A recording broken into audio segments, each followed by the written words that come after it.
जैसा करोगे वैसा भरोगे। भगवत गीता में श्री कृष्ण ने कहा है कि कर्मों का फल हमें उसी तरह ढूंढ लेता है जिस तरह एक बछड़ा हजारों गायों के बीच अपने को ढूंढ लेता है। कर्म फल इंसान को भोगना ही पड़ता है। हमारे किए गए कर्म हमें ढूंढ ही लेते हैं, फिर चाहे वो कर्म अच्छे हो या बुरे हो। लेकिन हम लोग इस बात को ज़्यादा गंभीरता से नहीं लेते और हमें लगता है कि कर्म फल जैसा कुछ नहीं होता। हम अक्सर उन लोगों के बारे में बात करते हैं जो दूसरों के साथ बुरा करते हैं, लेकिन फिर भी कोई उनका कुछ नहीं कर पाता। यही सोचकर हमसे ज़्यादातर लोग बुरे काम करने लग जाते हैं। हम सब ये भूल जाते हैं कि कर्मों का हिसाब कभी भी तुरंत नहीं होता।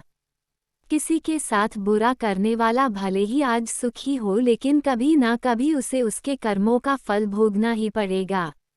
बहुत समय पहले की बात है। शहर से दूर गांव में एक दुकानदार था जो अपने ही गांव से एक व्यक्ति से रोजाना 1 किलोग्राम मक्खन खरीदा करता था।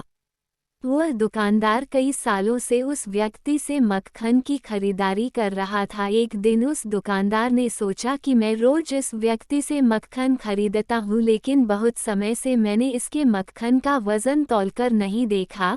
कल तौलकर देखूंगा कि ये मक्खन 1 किलोग्राम से कम तो नहीं देता। अगले दिन जब वो व्यक्ति मक्खन देकर गया, तब वो दुकानदार ने मक्खन का वजन किया तो देखा मक्खन सिर्फ 900 ग्राम है। उस दुकानदार को काफी गुस्सा आ गया।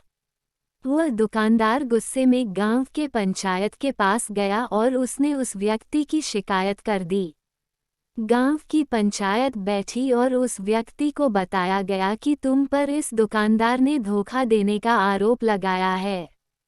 तुम इस दुकानदार को देने वाले मक्खन में हेरा फेरी करते हो और हर बार तुम इसे 1 किलोग्राम मक्खन की जगह सिर्फ 900 जी देते हो। क्या तुम्हें अपनी सफाई में कुछ कहना है?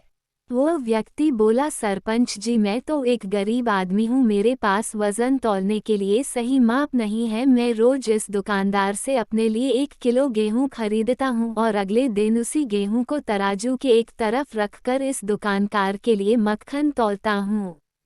अब आपको जो भी पूछना है इस दुकानदार से पूछिए। पंचायत में बैठे सभी लोगों को पूरी सच्चाई समझ आ गई और उन्होंने उस दुकानदार को गांव से बाहर करवा दिया। ये छोटी सी कहानी हमें ये बात सिखाती है कि जैसे कर्म हम करेंगे उसका रिजल्ट भी हमें वैसा ही मिलेंगे। हमारी चालाकी ही हमारा नुकसान कर देती है। हम जो भी दूसरों को देते हैं या दूसरों के साथ जैसा भी व्यवहार करते हैं वो कभी ना कभी लौटकर हमारे पास ही आता है। किसी के साथ अच्छा करोगे तो आपके साथ भी अच्छा ही होगा। उसी तरह किसी का बुरा सोचोगे और बुरा करोगे तो आपके साथ भी बुरा ही होगा। जिसे दुकानदार को अपने ही चालाकी से नुकसान झेलना पड़ा, उसी तरह हमें भी अपने कर्मों की वजह से कभी ना कभी नुकसान झेलना ही पड़ता है। दूसरों के साथ हमें बुरा करके हमें 1, 2 या 10 बार बच सकते हैं, लेकिन एक ना एक दिन उसका परिणाम हमें भुगतना ही पड़ता है। हम अपने कर्मों के फल से नहीं भाग सकते हैं। बुरे करने वाले के साथ बुरा ही होता है, फिर चाहे वह आज हो या आने वाले 1 साल बाद हो। उसी तरह अच्छा करने वालों के साथ अच्छा ही होता है। कई बार हमें ये लगता है कि दूसरों के साथ गलत करके हम बच जाएंगे, लेकिन ऊपर वाला हर किसी के कर्मों को देखता है और उनका हिसाब रखता भी है और ज़रूरत पड़ने पर हिसाब बराबर भी कर देता है। इसलिए कभी भी गलत ना करो और ना ही कभी ये सोचो कि उल्टे सीधे काम करके हम बच जाएंगे। जिंदगी को बेहतर तरीके से जियो, ईमानदार बनो। ज़्यादा कमाने या फिर सिर्फ अपना ही फ़ायदा देखने के चक्कर में किसी के साथ गलत कभी ना करो। हमेशा याद रखो, जो जैसा करेगा वह वैसे भरेगा।